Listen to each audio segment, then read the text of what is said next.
Well, here we go.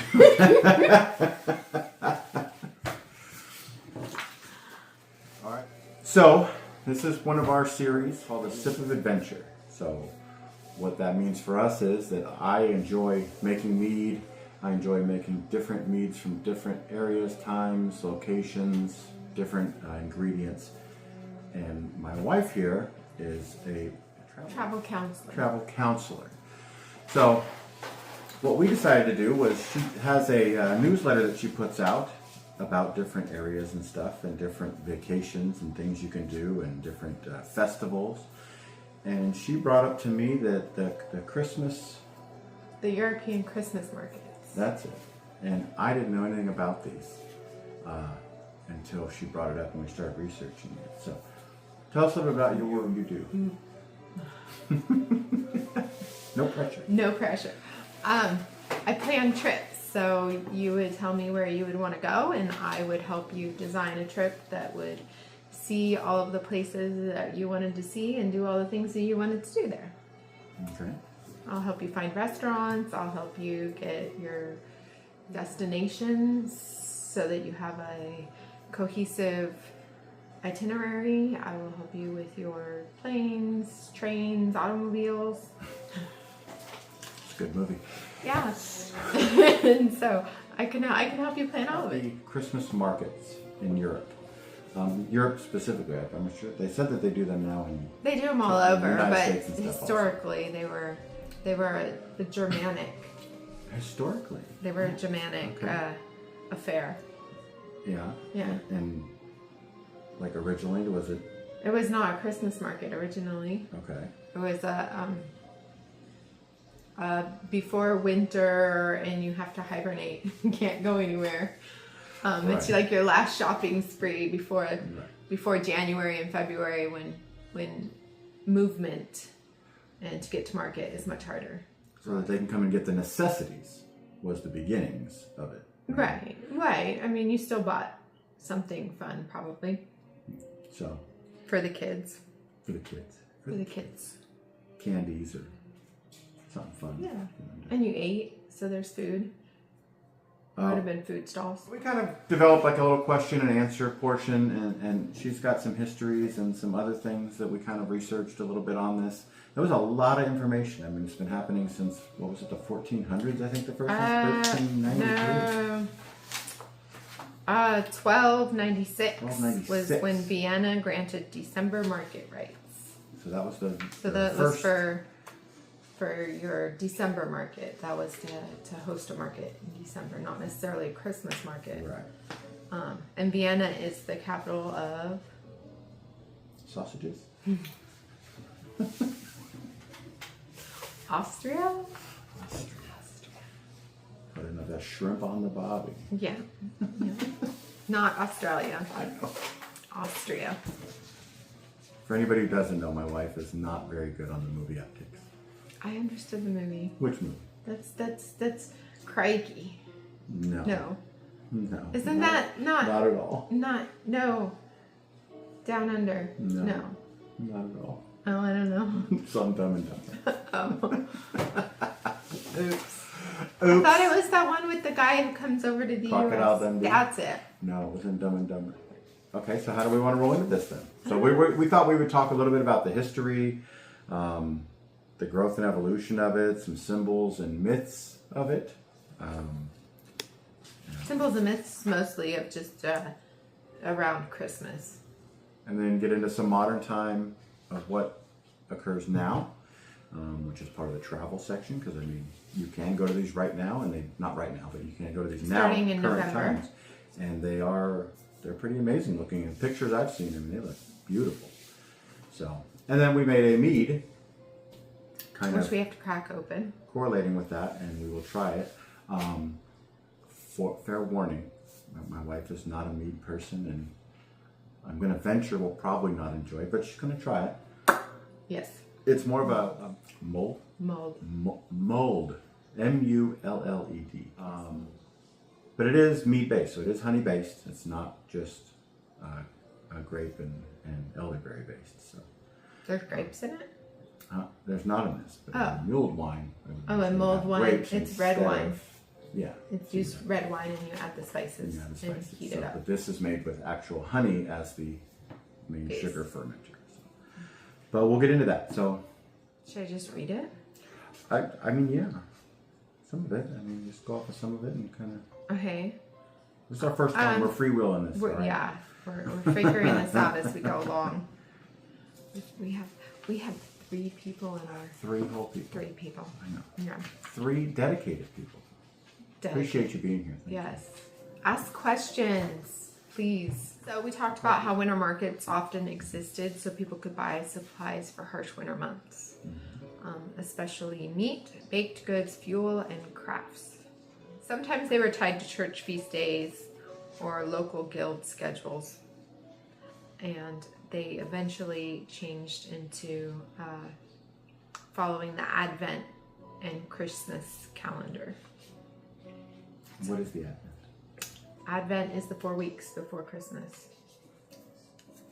I had to look that up. Did you? It's because you weren't raised Catholic. Right. Well, I've heard the term, right? Advent calendar. I've heard all this. I was like, what is Advent? Advent is just counting down to It is Christmas. the 4 weeks before. The earliest documented market. So we just talked about how in Vienna, Austria in 1296, that Duke Albert I authorized December markets, which were a 14-day fair in December to help with provisioning. In 1393 in Frankfurt, Germany, there's evidence of a market in December. By then, the idea of holding fairs in winter was well established. So what was that? About 100 years later, the winter market was normal. Dresden, Germany, in 1434. You don't want to pronounce that. No, I don't. That's the fun part. Strezelmarkt. Strezelmarket.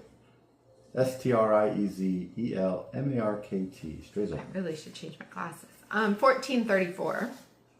One of the first genuine Christmas markets. Originally a one-day market on the Monday before Christmas to allow local people to buy meat and etc. for their holiday celebrations.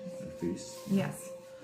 And in Nuremberg, Germany, has the first reliable recorded Christmas market in 1628. Though some suspected that it started earlier than that. And it's still one of the most famous. It's supposed to be really big. Nuremberg?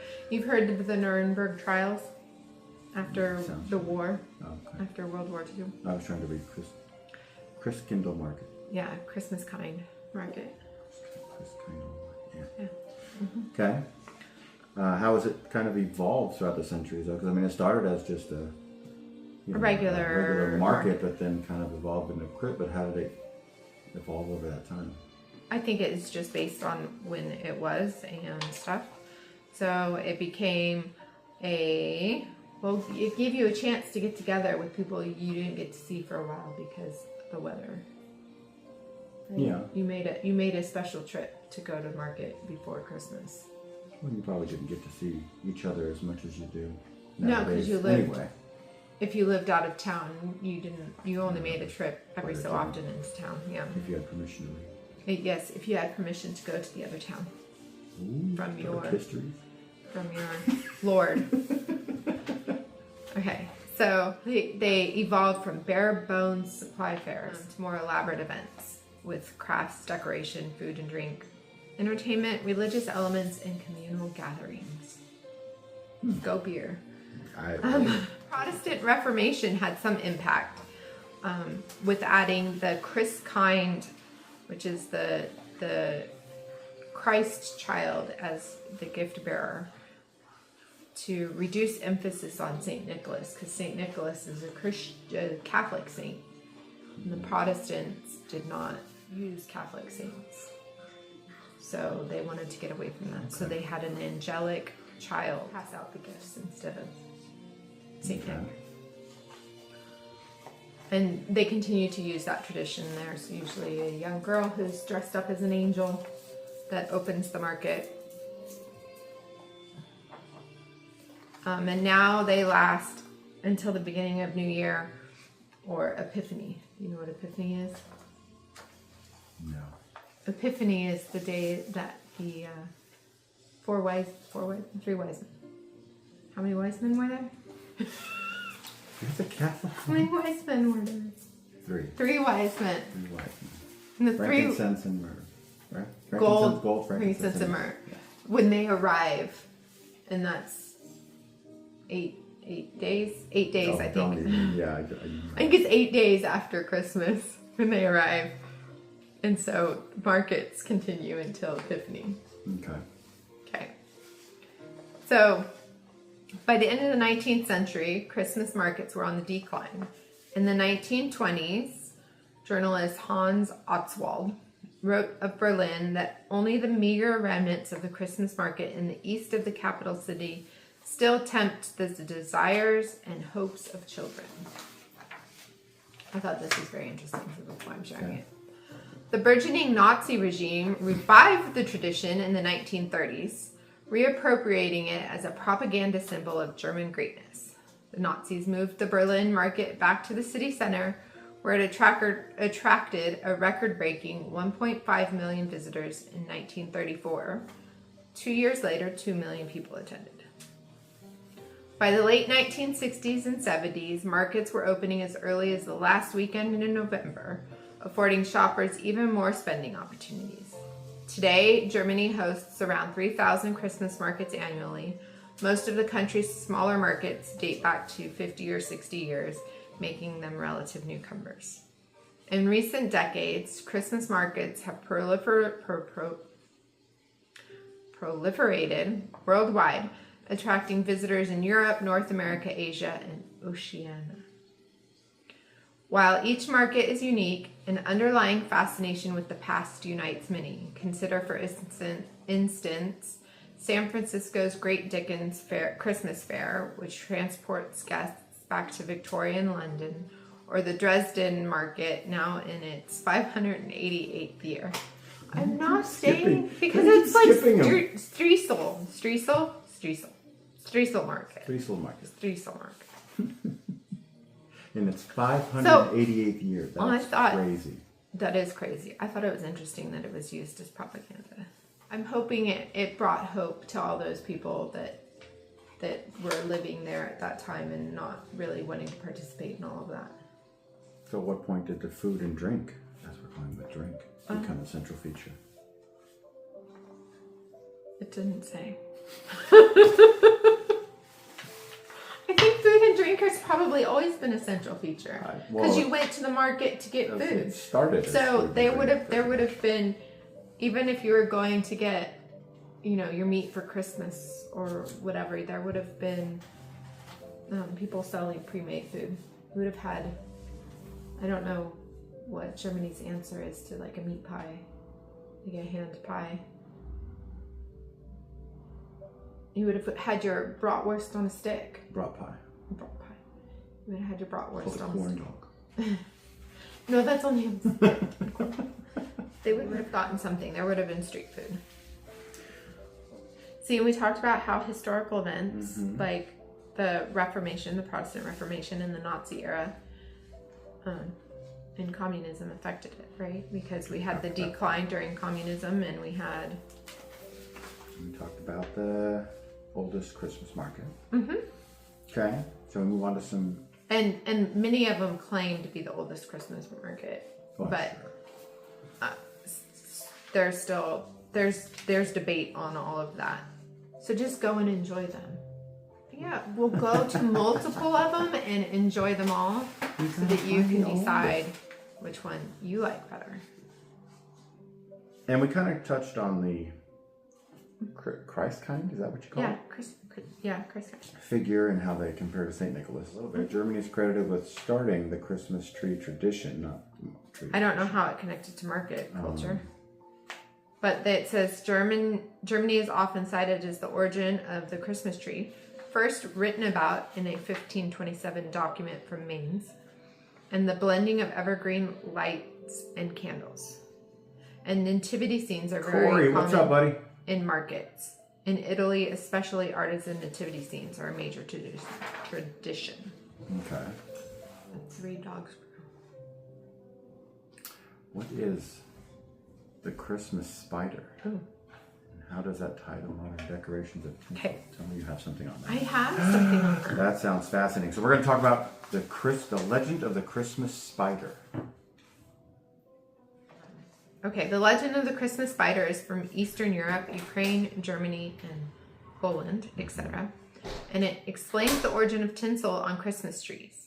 The tale is that a poor widow and her children found a small pine tree. Unable to decorate it, spiders spun webs on it. On Christmas morning, the webs turned to silver and gold, inspiring decoration. I think I want to make some Christmas spiders for our tree. We have a pickle. We could go get a real tree, and they probably have some Christmas spiders in them. No. We've gone to Texas because we used to go actually drive with the kids up to the Sierras, go to a Christmas tree farm, cut the tree down, haul it home. Do that whole thing, which was amazing and fun and such an experience, and the kids really enjoyed it. However, we have a fake one. So I have to put lights on it now. Oh, So the horror. Yeah, it is a horror. It's a pain in the butt. I like it though. It's really tall but not super fat. And then we have our Christmas tree forest. Yeah. I'll have to take some videos when we get everything set up, or when she gets everything set up. You know what you didn't talk about was the Yule cat of Iceland. Is that The Yule cat, yes. And I'm not going to try to say that. Wow. So, yeah, that's actually in that movie. That movie. Yes, with the naughty elf and the couple, Kurt Russell and Christmas Chronicles. Christmas Chronicles. They have a Yule cat. Joel. Yeah, they say it on there. If you want to know how to say it, watch that movie. It's cute. It is. Huge cat said to lurk in snowy countryside during the Christmas season, eating people who do not receive new clothes before Christmas Eve. That was the cat that chased the kids until they got through the yeah. Some say children are especially careful to get new clothing to avoid its wrath. You have to have your Christmas best to wear on Christmas. So you get your new clothes. Yeah, to you wear get eaten Christmas. by the Yule cat. You get eaten by the cat. Krampus, Yeah, well, of Yeah. course. because I feel like everybody wants to know about Krampus. Who doesn't? Corey, you want to know about Krampus? So Krampus night is celebrated on December 5th. And it is celebrated the night before the feast of St. Nicholas. Then it is considered a dark alternative or counterpart to the kind St. Nick tradition. Oh, I like this song. It is a centuries-old tradition originating in Germany and Alpine regions like Austria, Bavaria is in Germany, Hungary, Slovenia, and the Czech Republic. Legend suggests Krampus is the son of Hel, the Norse god of the underworld, and may have started as a winter solstice pagan ritual. I didn't know that. Krampus. That's a good one. He says I love Krampus. Is an anthropomorphic goat-like figure with claws, horns, and a long tongue. He punishes misbehaving children by swatting them or carrying them away in a sack, while St. Nicholas rewards good children. His name comes from the German word Krampen, meaning claw. So, children leave a boot outside their door on December 5th. The next day, they either find a reward for being good or a rod for being bad. So I'm guessing this is kind of where the coal in your stocking comes from, because I think this is older than the other jolly red person. So, and now a lot of places do a Krampus run where everybody dresses up and they chase people through the streets. Like some people dress up as Krampus and other people run away. And they do some of these at their Christmas markets, it says. Yes, they do the runs at their Christmas markets. Okay. In some places. So it's gained popularity outside of Germany from the horror film and episodes on TV shows. Some of this stuff was a repeat. It says that they're fuzzy about who's been in. There's no clear timeline for the market. That's a good transition. It gives us about halfway through the live. Okay. Should we drink? Corey, can you hear us pretty well with this little thing here? Duty. We're trying to see how this works. There's a big Krampus festival in PA. Ooh, we're going to go there in 27 for our mead meetup. So we'll talk a little bit about the mead we made for this. I'm going to give you the ingredients, all right? So we use 3 pounds of wildflower honey. We use 1 cup of dried elderberries. We rehydrated them and put them in. We boiled all these, so we used a cinnamon stick, 3 to 5 whole cloves, the zest of 1 orange, a teaspoon of nutmeg, and a vanilla bean, and some raisins. So what we did, you put the raisins in? So what we did is we made that must, right, with the honey, and so we boiled it with the elderberry. So the elderberries I left in the pot. Everything else I put into a little sack so that we could pull it out afterwards, like a tea sack kind of thing. Actually, I think it was a tea bag. Yeah, something or other. I have some giant tea bags we've been using for the spices. So we did that, and then we pulled all those out, but left the elderberries in for another couple weeks while it fermented. And then after it was done fermenting, we transferred it to secondary. And as it sat in there, we put more elderberries in there and let those sit and soak up the flavor. And we transferred it to another vessel for its clarification and let it sit for about 3 months. And this is what we got. So You drink it warm or you drink it chilled? you can drink it either, it said. But I think it came out pretty good. It's not super clear, only because it's really dark. Is it supposed to have legs? Like, I think so. not where you spin it and it holds it's on to supposed the to glass. hold on. Yeah. It's a pretty color. It's a really nice color, smell. So that's how you test mead, right? So color looks good, and it's clear. It's just dark. I mean, there's no haziness. Yeah. Be a pretty garnet or jewel. So smell. I think it smells like Christmas. No, I'm saying mulled wine is warm. But probably warm because, I mean, back in the day. You get it at the market Yeah. when it's cold outside and you get in a... So, and some of it was mug. actually warmed.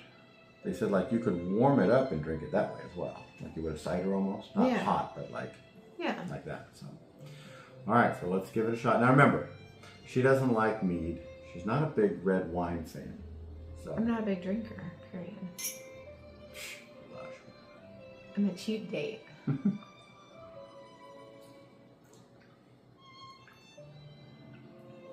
See, I don't think that's that bad. It's not bad. It's not your thing, I know. But like with a Christmas dinner or something like that, I could drink that. Oh, with this prime rib? Prime rib or a roast or something? Yeah, another pork roast or something? I could see with the prime rib it would help cut the fat. Mm-hmm. Because it's tart. It's dry. It is dry. I didn't back sweeten. Yeah. And I don't think you would want to. No, that's why I didn't, because it was supposed to be resembling the mulled wine. I can't say that word. Which was not sweet. It said it was a little more dry. And Yeah. so, but I like it. What do you guys think? I don't know if you can see it in there, probably not. Yeah. You need the light. Shine a light on it. Okay, I'm good. I have to try it later. This did turn out to be 13%. And I have several bottles of this, so I may. Oh, it's warm. It's warming. It's warming. It's supposed to be, right? It's Oh, supposed to be seen. It is. It is. See? It'll be nice when we sit under our fake tree.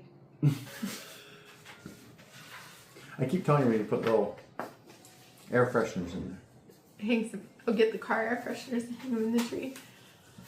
All right, so we should talk about Going to the Christmas market. going to the Christmas market. So On the bottom of that one. which is kind of how this all came about. So my wife does a newsletter. I do a newsletter every month. every month on the first of the month. So the one that went out October 1st was all about the Christmas markets and how to go check them out and see them. So this one, you can go into my Instagram and go into my link tree and you'll find all the information for her Tulip and Thistle Travel as well. And links to her newsletter and all that stuff to be able to sign up for that. You can sign up for my newsletter there. And so please go do that. see all of my posts on other things. And so what about traveling? Well, so there's different ways to go. You could do it independently travel, and we could create an itinerary to see the markets that you want to see. You can make like a tour of it, right? You can go see different things. Right, and still go see some other sites along the way as you go from town to town and take in some of the other amazing things in Germany. Mm-hmm. You could take a tour, and there's a couple of different tours. There's the riverboat tours, biking being the most common, but there are other ones. You take riverboat tours of the Christmas market? Yes. That would. It's totally a bucket list item, and I think it would be fabulous. Viking Cruises does one. They're actually having a sale right now, if anybody's interested. There's different ones depending on which river you go down. So there's the Danube. There's a list here of the rivers because I can't remember them all. There's the Danube. There was a list. The Rhine River and the Main. I think the Main is the other one. And depending on which one you choose, you can do some of the markets in France, Germany, Austria, Switzerland, and Czech Republic. And that kind of hits that point. So if you do it correctly, you can hit. What country is Budapest in? Why am I totally Hungary? Yeah. Hungary. Thank you. Whew. I was gonna say that's your department. I know that's my department, but it went. Whew. And you can hit, like, if you do something like that with a tour, you can hit like 3 to 4 different countries, which is pretty cool, and see the different. I'm sure it's probably a little different in each region. Oh, I'm sure there's differences like. because the foods are going to be different too. Yeah. And that would be amazing to see the different foods. You could take a train tour, and we can set up an independent tour using train to travel around, and you can take the train from city to city. You can stay in hotels, or in Germany you want to stay in Zimmerfreis, which are which is somebody's taken their big old farmhouse and converted the barn into rooms. So it's like a bed and breakfast style place, which is very awesome. What if you wanted a budget-friendly version of this? Well, Switzerland would not be budget-friendly. We'll just put that out there. Switzerland is not budget-friendly. But like Czech Republic. Czech Republic would be Budapest. Budget-friendly. And Czech Republic is amazing. Really liked visiting there. Yeah. And I think you could do it fairly not inexpensive. You could do it on a budget. Mm-hmm. And there are tricks and tips to do that. And you want to definitely make sure you plan it and plan your travel, because they do have specific opening and closing dates for these markets. You can't just stroll in and out of there at any time. There are specific times and you want to make sure you get there on time to enjoy the market and not roll in as the market's closing. And it looks like mid-November to late December is the typical. Mm-hmm. And I would think, if you want to be able to bring home gifts from your trip. If you're coming home to family for Christmas, you would want to go a little bit earlier in the season. Oh, well, we could go later in the season and just celebrate Christmas later. Bring any of these mouth breathers, anything. Pay enough for these guys here, right? Shoo. Yeah. Am I right, Corey? Come on, you know what I'm saying. Oh, this is the river cruise. So what's nice about the river cruise is you're not staying in different places each. And you don't necessarily have to drive. You don't have to drive. You don't have to worry about transportation. You unpack once and you go on your journey. Yeah. And then there are smaller boats, and then they have some that offer like Talk Tours offers a side trip. Part of the cruise are these little side trips, and they take you to a apple farm in Austria, and you get to have cider at the apple farm and a meal with the family that runs the farm. And Talk Tours does some of those really neat extras. If you could only visit one of the Christmas markets in Europe, which one would you choose? Oh, And why? I think I would go back to the Czech Republic and visit some in the Czech Republic. Really? You wouldn't go to the Nuremberg. Dorfenbergenfergen? The In oldest Dresden. one? Yeah, heck yeah. You know, I want that one, the Nuremberg one. And at Nuremberg, that would be. I mean, I would go to any of them. Austria and Vienna. I love Vienna. They make good sausage. It's a second time. You can. I'm glad you can. You can go see the Spanish horses, the riders. It's very cool. All right. What's the most surprising or little known fact about Christmas markets you've come across? I don't know. You don't know? There's some in France. I didn't realize that France had some of them, and Paris is now starting to get in on that and stuff. I was surprised at how far back they go. Like, You didn't realize they started in the 1300s? No, I wouldn't think back in the 1300s. Now, I know it started as a survival thing. Right. But I wouldn't even think it started that far back. I always thought it was more, it's wintertime. Hope you're stocked up. Later, bro. No, because you didn't. You wanted your workers to survive the winter. Nice word.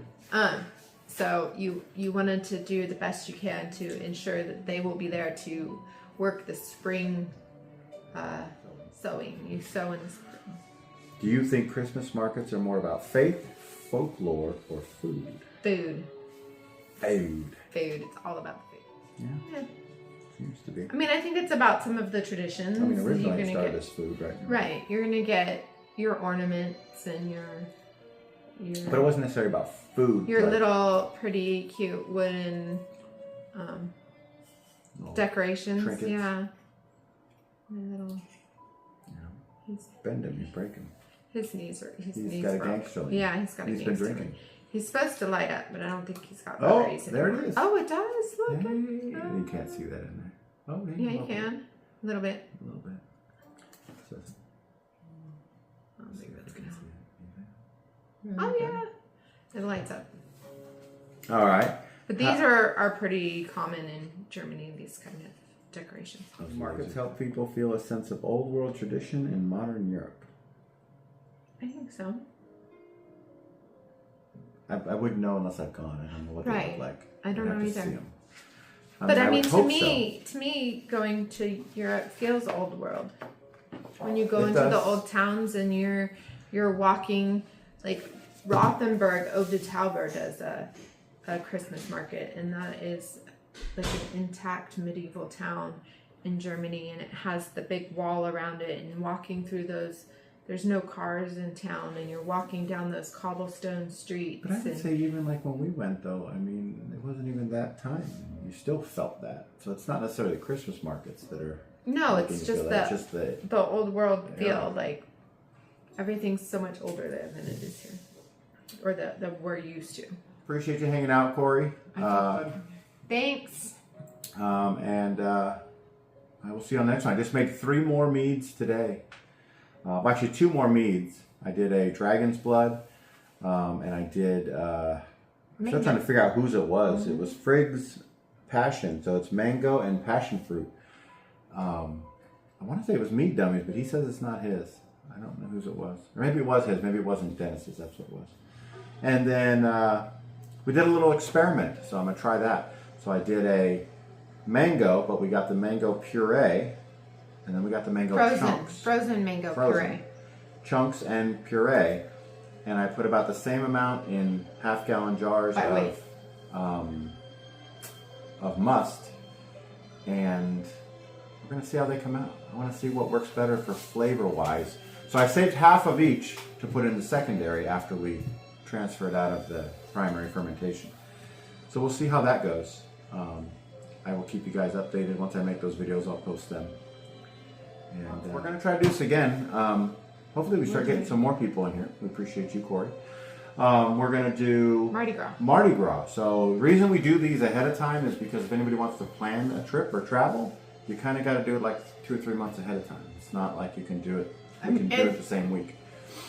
Earlier is better. Right. So we're gonna do. I did a couple of meads. I did one for Mardi Gras and one for Carnival, which is the same thing but in Brazil. So I did 2 different meads, and we'll talk about those next month when we do that live. Yeah. On our 20th wedding anniversary, we already had it in August, but we planned a trip to go down to South Padre Island for a week in October. So we're looking forward to that. Bye, y'all. She's got to go. See you guys. Appreciate ya. And I will see you on the next one.